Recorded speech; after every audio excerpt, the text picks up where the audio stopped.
got broken up with recently? Thank you very much, I appreciate it. Don't worry though, she told me it's not me. She's just getting really into minimalism. Yeah, she couldn't give up her platform 9 3/4 tote bag, but I was a no-brainer, you know? I asked her, I was like, why not the bag? She said it had too much sentimental value. I'm kidding, she's not actually a minimalist. She's actually a hoarder. Like, she usually finds it really hard to let go of things, and that's way more upsetting. Yeah.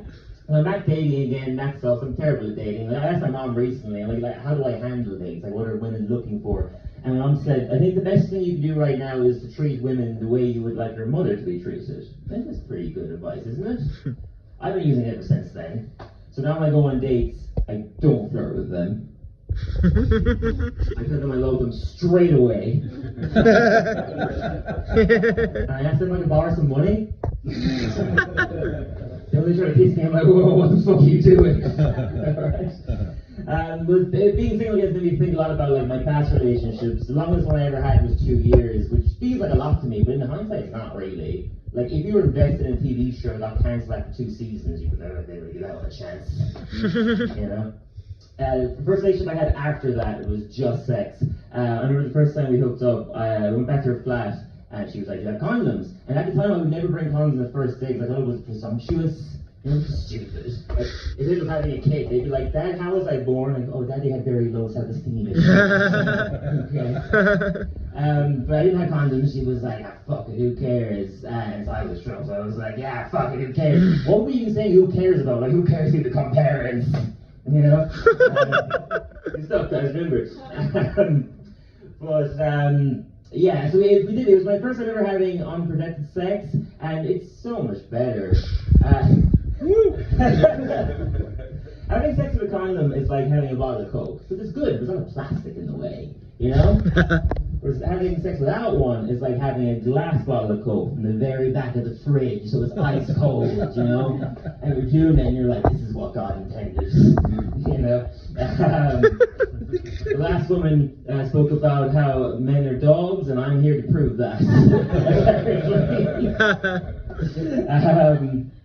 Well, where did the bit go from here? Yeah, the next morning we were both kind of feeling anxious about it, and she wanted to get the morning after pill, but it was €60. Actually, I should do a conversion rate on that. Actually, it was £50, I think, something like that. It was £50, let's say. It's in this country. It was £50. I didn't want to spend it, which is stupid. Because either I paid for a diet abortion or baby for life. You know? And not even actually for life. Eventually they become an adult and they make jokes about the fact that they were a mistake, you know, as a coping mechanism. And I would know that. I'm one of those adults. You think I would have learned something from my parents? You think I would like rebel against them? You know, like, oh, you didn't like condoms? Well, I'm gonna wear 2. Fuck you, Mom and Dad. I also can't stand when my dad says, you know, don't make the mistake that I did. Because when he says that, he's referring to me. You know? But I guess it would be weirder if he was encouraging it. You know, like, son, next time you're with a woman, finish inside her. You'll get to meet your best friend. You know? But she calls me up the next evening and she says she got the morning after pill. And what I should have done was pay for it, to pay her back. But what I instead decided to do was make a joke to like the booze. I said, well, look at it this way. People usually pay a lot more than that to have sex with me. The joke is that I'm a prostitute. Not true at all. At the time, I'd only had sex with 3 people. That's a pretty bad prostitute. I'd be like the Paramount Plus of prostitutes. No one's paying for me. You know? I eventually ended up paying for it. I'm not trying to make myself look like a hero there. Like, Superman doesn't not save a life, then apologizes for it, and then he gets praise, you know? I felt bad. That's such a stupid joke, but I think it's important to forgive yourself, especially if the other person forgives you. For that same reason, I don't think murderers should ever forgive themselves. Because the person who they hurt isn't going to be like, it's okay. I'm over it. You know?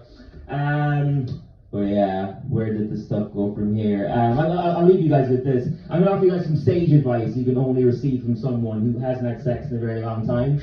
In between finding out that you're getting head and receiving it, don't make any major life choices, okay? Because this is you before finding out. I know you're calm and you're reasonable. This is you after finding out. Don't let him be in charge of anything. Next thing you know, your jizz is all over the bed, and you're like, did we just put in an order for a house? Yeah. Fuck. All right, you ready for that up, guys? I'm the MC now. And let's give it up for Joe Cherry.